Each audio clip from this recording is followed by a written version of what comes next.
మిమ్మల్ని ఎంటర్‌టైన్ చేయడం కోసం ఐ విల్ డూ ఎవ్రీథింగ్. అంతే గదా! నాకు కొద్దిగా ఇంగ్లీష్ అయితే రాదు.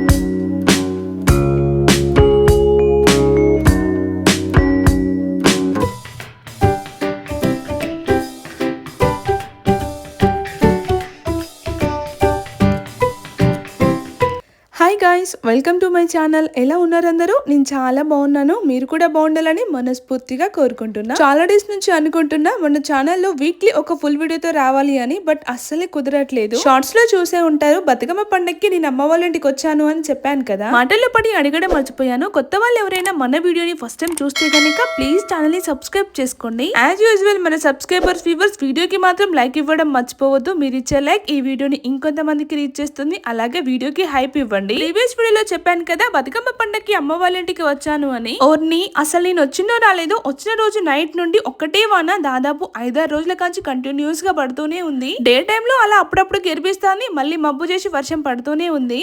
ఇంతకీ మీ సైడ్ వర్షాలు ఉన్నాయా లేదా అనేది తప్పకుండా కామెంట్ చేయండి. పండక్కి అప్పాలు చేద్దామంటే ఒకటే వాన, కట్టెలన్నీ తడిచిపోయినాయి. పొయ్యి పెట్టే ఆప్షన్ కూడా లేదు. మరి బతుకమ్మ రోజు వానే పడుతుందో వరదే వస్తుందో తెలియదు. మరి పండగ రోజు కూడా ఇలాగే వర్షం పడితే అసలు పండగ హడావిడి అనేది ఉండదు. పండగ కోసం అని మా ఆడళ్ళు నగలు నట్రా చీరలు కొత్త కొత్త కుట్టించుకొని మరీ దాసుకున్నారు, మంచిగా కట్టుకుని రెడీ అవ్వాలని. గిట్ల వాన పడితే పాపం వాళ్ళంతా డిసప్పాయింట్ అవుతారు. ఇక వీడియో విషయానికి వస్తే పండక్కి ఏమంటే అమ్మోళ్ళ ఇంటికి వచ్చినప్పటి నుంచి మా అమ్మ నన్ను అస్సలు లేపట్లేదు. నేను లేవక ముందే పనులన్నీ కూడా చేసి పెడతాంది. నాకేమో చూసుకుంటా అస్సలు నిద్ర పట్టదు. అమ్మైనా అత్తమ్మైనా నా వంతు సహాయం నేను చేస్తూనే ఉంటా. ఇక ఈ రోజు అయితే నేను కూడా కొంచెం ఎర్లీ మార్నింగే లేచి ఇంకా ఇంట్లో పనులు అయితే చేస్తున్నా అనమాట. సో మా అమ్మకి టిఫిన్స్ కనుక చేయడం రాదు. మా అమ్మ బయట పని చూసుకుంటే నేనైతే ఇక్కడ టిఫిన్స్ అయితే చేస్తున్నాను అనమాట. ఇంకా ఈ రోజు విషయానికి వస్తే దోశ ప్రిపేర్ చేస్తున్నా. దోశలోకి పల్లి చట్నీ ప్రిపేర్ చేసి పెట్టినా అండ్ ఇక్కడ వచ్చేసి టీ కూడా పెడుతున్నాను. టిఫిన్ తిన్నాక టీ తాగితే ఆ సాటిస్ఫాక్షన్ వేరే లెవెల్ కదా. మీకు తెలిసిన విషయమే, మేము నర్సంపేటలో ఉంటాం, అది కూడా రెంట్ హౌస్ లో. అక్కడ మా పిల్లలు హాలిడేస్ వస్తే 9 అయినా లేవకుండా ఇక్కడ 7 గంటలకు వెళ్ళేసి బెస్ కూడా వేస్తున్నారు. పాపం మా పతి గారు నేను లేని కనీసం 2 days కూడా ఉంటాను, ఎప్పుడు వస్తావు ఏంది అని చెప్పి నార్మల్ డేస్ లో ఊకే కాల్ చేసేది. బట్ ఇప్పుడు నేను వచ్చి 4-5 days అయినా కూడా పాపం తనే ఒక్కడే వండుకొని తింటూ ఉన్నాడు. పిల్లలకి హాలిడేస్ అనేవి ఎప్పటికీ ఇవ్వరు కదా, ఇలాంటి ఫెస్టివల్ టైం అప్పుడే ఇస్తారు, అది కూడా 10 days 15 days. సో మళ్ళీ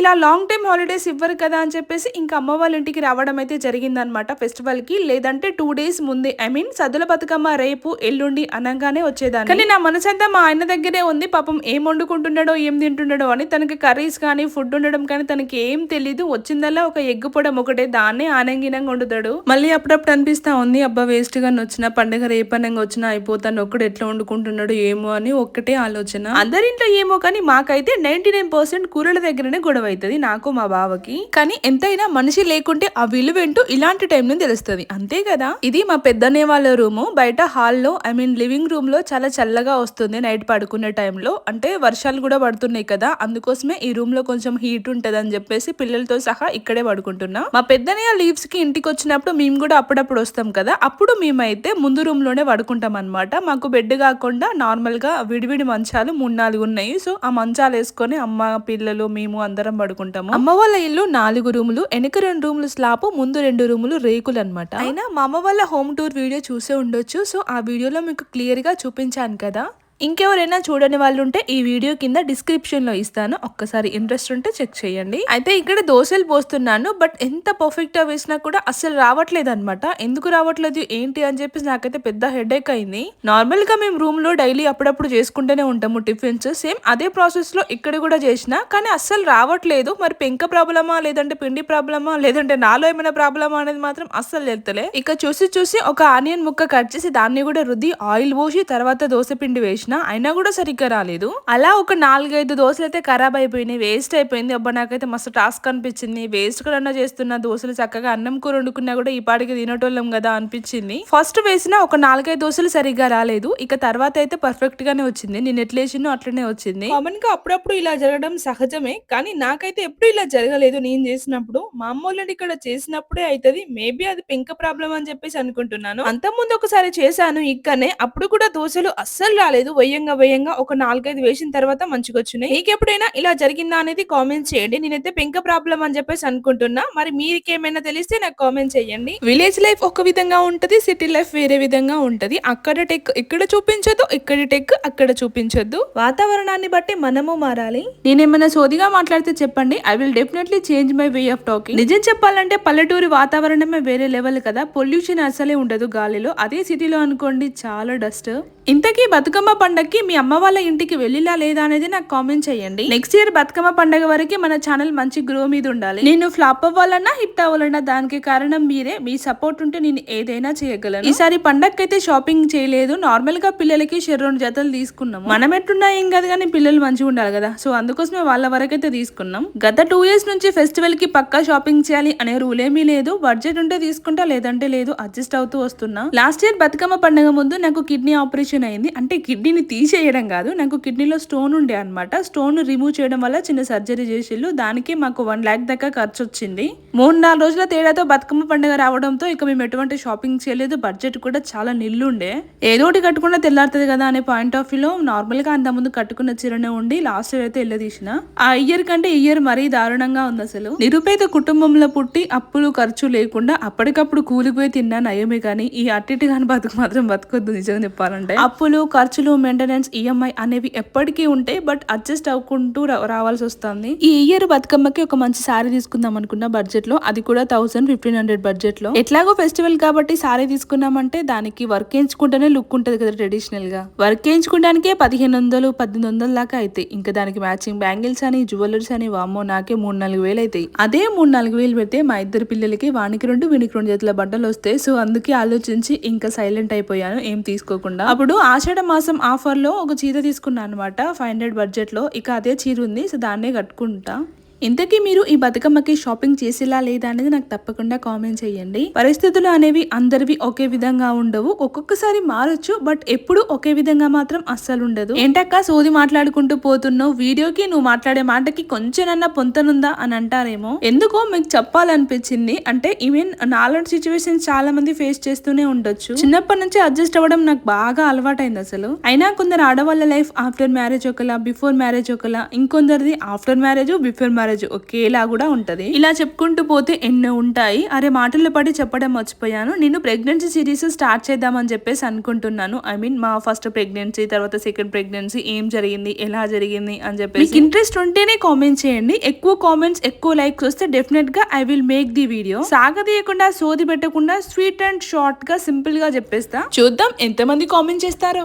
యాజ్ ఏ వీడియో క్రియేటర్ గా నా ఆడియన్స్ కి, నా సబ్స్క్రైబర్స్ నా నుండి ఏం ఎక్స్పెక్ట్ చేస్తున్నారో నేను అడిగి తెలుసుకోవాలి కదా. కొందరైతే ప్రాంక్ వీడియో చేయండి అండ్ హోమ్ టూర్ చేయండి అని కూడా కామెంట్ చేస్తున్నారు. ఈ రెండు అయితే నాకున్నాయి పాయింట్స్. డెఫినెట్ గా నేను చేస్తా. నేను ఎలా ఆలోచిస్తున్నానంటే ఎప్పుడు ఇదే బోరింగ్ కంటెంట్ గా కాకుండా, ఎందుకంటే బ్లాగ్స్, మినీ బ్లాగ్స్ అందరు చేస్తూనే ఉంటారు. అఫ్ కోర్స్ నేను కూడా చేస్తున్నా, కానీ కొంచెం ఫన్నీ వేలో ఎంటర్టైన్మెంట్ ఉంటే ఇంకా బాగుంటది కదా. ఎనీవే డెఫినెట్ గా కామెంట్ చేయడం అస్సలు మర్చిపోవద్దు. నేనైతే మీ కామెంట్స్ కోసం ఈగర్గా వెయిట్ చేస్తున్నా. చూద్దాం ఎంత మంది కామెంట్స్ చేస్తారో. అంటే చాలా మంది క్రియేటర్స్ ఎలా అంటే వాళ్ళ పాటికి వాళ్ళు ఏదో ఒక కంటెంట్ చేస్తూనే పోతారు. అండ్ ఇంకొందరు సిరీస్ స్టార్ట్ చేస్తే మాత్రం తెగ సాగదీస్తారు. చూసి జనాలకి విరక్తి పుడుతుంది కదా. అలా కాకుండా తక్కువ టైంలోనే టాపిక్ గురించి మొత్తం ఎక్స్ప్లెయిన్ చేయాలని చెప్పేసి నా ఉద్దేశము. అసలు మీరు నా గురించి ఏమనుకుంటున్నారో ఏమో. ఐ మీన్ అసలు ఇదేంది, ఏం వీడియోస్, సోది వీడియోస్ దేహే అని అనుకుంటున్నారు కావచ్చు, కానీ నేనైతే మీ గురించి ఆలోచిస్తున్నాను. నా వీడియోస్ వీళ్ళకి ఎంటర్టైన్ అవుతున్నాయా లేదా, ఎలాంటి వీడియోస్ పెడితే నా ఆడియన్స్ ని ఎంటర్టైన్ చేయగలను అని ఒక పాయింట్ ఆఫ్ వ్యూలో నేను ఆలోచిస్తూ ఉంటాను. బట్ అది మీకు తెలియట్లేదు.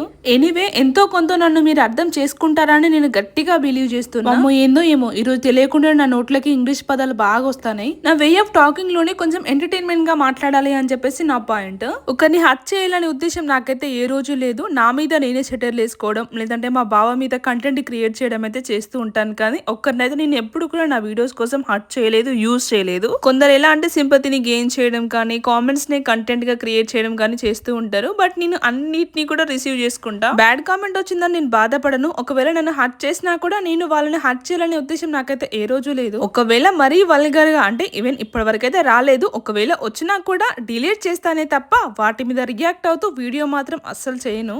ఇంతకు ముందు ఎప్పుడు కూడా మీరు కామెంట్స్ మీద రియాక్ట్ అవ్వలేదా అని మీరు అంటారు. అయ్యాను, బట్ ఎప్పుడు కూడా సీరియస్ అవ్వలేదు. జస్ట్ కామెడీ వేలో, ఫన్నీ వేలోనే మాట్లాడినా.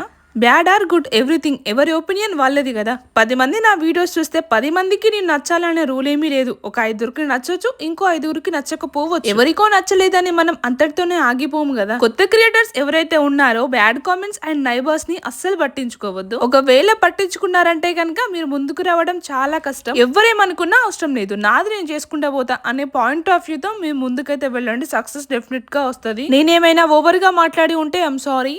చాలా డేస్ అయింది కదా మన ఛానల్లో లాంగ్ వీడియో రాక. మన ప్రీవియస్ లాంగ్ వీడియో వచ్చేసి మన ఫస్ట్ బతుకమ్మ వ్లాగ్ అన్నమాట. మా రూమ్ లో షూట్ చేశాను. బతుకమ్మ పండగకి అమ్మ వాళ్ళ ఇంటికి అయితే రావడం జరిగింది. మేబీ మీరు షార్ట్స్ చూసే ఉండొచ్చు కదా.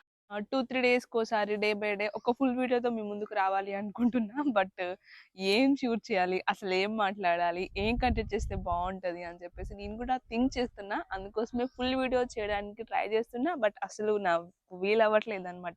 సో ఎనీవే ఈ వీడియోతో మీ ముందుకు రావాలి అని చెప్పేసి ఏదో ర్యాండమ్ గా తీసిన వీడియో. రీసెంట్ గా నేను ఒక కామెడీ వీడియో చేసిన కదా, 3 క్యారెక్టర్ వైజ్ గా, and mother, daughter and neighbour ఒక పర్సన్. సో దానికి సంబంధించి ఒక వీడియో చేశాను కదా. దానికి చాలా మంది కనెక్ట్ అయ్యారు. రియల్ గా I'm so happy for that. ఎందుకంటే నేను అసలు ఎక్స్పెక్ట్ చేయలేదు. నా యూట్యూబ్ జర్నీ స్టార్టింగ్ లో కూడా నేను కొన్ని కామెడీ వీడియోస్ చేయడం జరిగింది.